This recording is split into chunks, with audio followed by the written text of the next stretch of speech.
I'm gonna take her to breakfast. Then we're gonna go get a manicure. We're gonna go shopping. I'm gonna pay for all of it, and then we'll have lunch and we'll call it a day. I think she just said she's paying for it. Did anybody else catch that?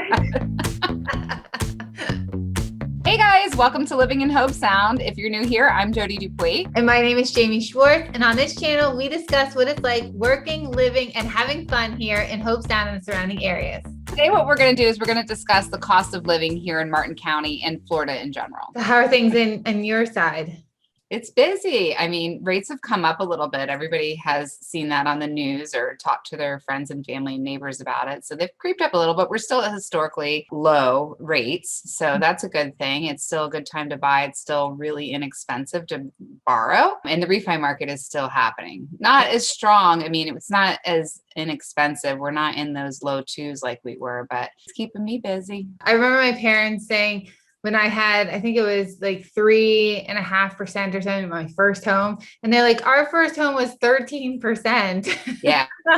Yeah. I think my mom was like up to 15 on her first home. By the time she sold it 18 years later, she barely paid anything on the principal. Yeah. Well, we're definitely in a different time now. And I'm finding it's different depending on which type of buyer I'm talking to. A lot of the new buyers are like, it's so high, the interest rate. But a lot of the older buyers are understanding that this is actually very low as far as interest rates go. First time home buyers don't really care about the interest rate, honestly. The ones that I'm working with, they just want to get a house, and it's more their focus is how am I going to find something in this market, and that's why it's really important to work with a realtor who has their finger on the pulse like you do, because then you're just spinning your wheels and wasting everybody's time is getting wasted if you're not working with a really good realtor. I agree. I tell people all the time, if you're not going to work with me, that's fine, but find a good agent to either represent you in the sale or help you with the purchase. I have seen so many people sell a home. I saw someone lose almost $1 million because they thought they could sell it themselves and they just had no idea what the market was. So they sold it, and now they sold it for way under what should have been. And I've had buyers that knew how important it was to have an agent. So they hired me, paid my commission, and they still bought that house $75,000 below and made money. They had instant equity, even paying my commission. So sometimes people have a hard time seeing the value in what a realtor does, and they want to be their own little armchair realtor. Buying and selling homes is not a DIY project. Like you really need to have a professional there to guide you and to coach you and mentor you and advise you, because this is something that's a big deal, but the general public doesn't do this every day. And this is something we're eating, sleeping, and breathing every single day. Yeah. So much liability in it, too, that I think you only knew how much liability you have during this process and how much money you could lose or get sued for, because you just have no idea. Like, no one's going to care if you don't understand how it works. So it's not as simple as selling it and making a profit. And same with lending. Like with lending, I say the same thing. Oh, I want to work with my bank. I've been with them forever. Well, it's the same amount of work, whether you work with a local mortgage broker or a bank. But the local mortgage broker, I'm able to talk with on nights and weekends. We're able to communicate better. The communication is really the number one key to a smooth transaction. So that's why it's very important to have those relationships. And then, of course, when you're working with someone who's local, you have that local connection as well, where, we can help you guys with whatever you need to do. If you're moving here, you already live here and you need a contractor, who should I go to get a t-shirt printed for my business or whatever, we're going to help you guys out. There's nothing like working with someone who is in the community already to where you're looking to move or refinance or whatever you're doing. We still work with you, after, because we want, and we don't drop you off at the close and be like, peace out. No. And that's part of why we love what we do. So we're here to help. We're helpers, People pleasers. Yeah. To an extent. I mean, both of us can hold our own if we had to.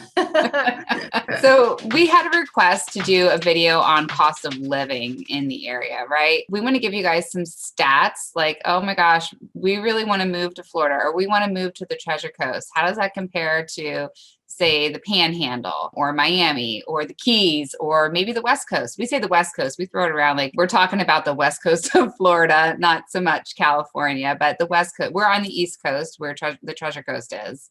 And the West Coast would be like from Tampa down to Naples, Fort Myers, in between, Punta Gorda, all of those places. So it's regional, the cost of living. You can live above the freeze line or below the freeze line. That's going to make a difference. Where are the jobs? How am I going to earn money? How am I going to pay for that cost of living?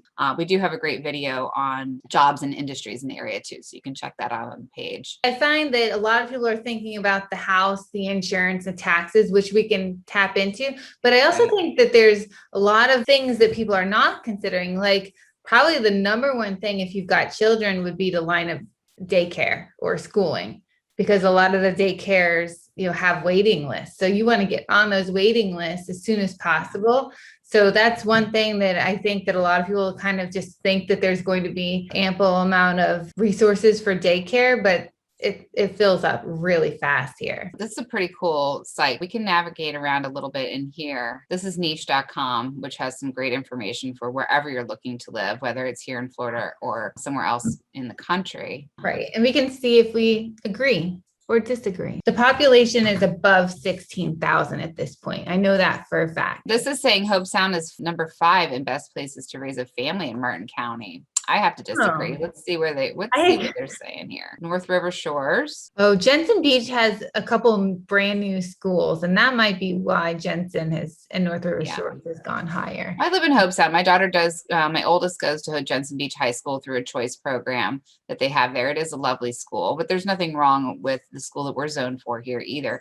Really just depends. We have a lot of choices for schooling when we're talking about, raising a family here in Martin County. We have Florida Virtual School. Right? We have charter schools, we have the public schools, and within the public schools, there is the choice program. So depending on what your student is looking at gearing towards or where they think they might want to study, you could look at the different choice programs. Virtual school right now has opened that up for everybody to kind of move around a little bit within the community as far as schools go. Just as a quick glance, the ones that are up here, Sewell's Point, Palm City, North River Shores, the cost of living in those areas outside the Jensen Beach area is higher. Much higher. Yeah. North River Shores, for sure, a higher cost of living than Hobe Sound. Jensen Beach is probably equivalent, don't you think? Yeah. Yeah. Sewell's Point is going to be much higher cost of living. And then Palm City, I would say, is probably about the same, don't you? I think it's higher, actually. Oh, okay. All right. I can go with that. Look at us. We beat Stewart. I'm not shocked about that. I do love Stewart. And then Indiantown. This is going to be our Western community. I actually really love Indiantown. I think I like it because it reminds me of Hobe Sound. It's just equine or Western farmland. Just missing the beach, right? Yeah, it's just missing the beach. It's just that small town feel. Everyone knows each other. It's very quaint. I like Indiantown. A lot of history. I like history. And then we got Port Salerno, which is a great place to hang out. And that's certainly, there's wonderful restaurants, shopping. You've got the Manatee Pocket and the inlet really close by. Sandspit Park to launch your boat. And then what's this down here, Jupiter Island? They just left them off the end here. They get no ranking at all. I guess, well, they don't have school buses on Jupiter Island. So, maybe that has part to do with the best places to raise a family. I can't believe they didn't get a ranking at all. Well, I think that because there's not a lot of school age kids over there. All right. So we got some stuff on niche. Let's see what they say about the best places to live. Okay. Same list. There was another website that we pulled up here, salary.com. Okay, now we're talking about the actual cost of living. We got kind of, part of living here is, how, if you have a family, where do I want to live and where they want to go to school. But let's move into cost a little bit, Jamie. I would say that we're probably fairly average. We both live in different parts of Hobe Sound with different style houses. So I have city water. You have a well, right? Right.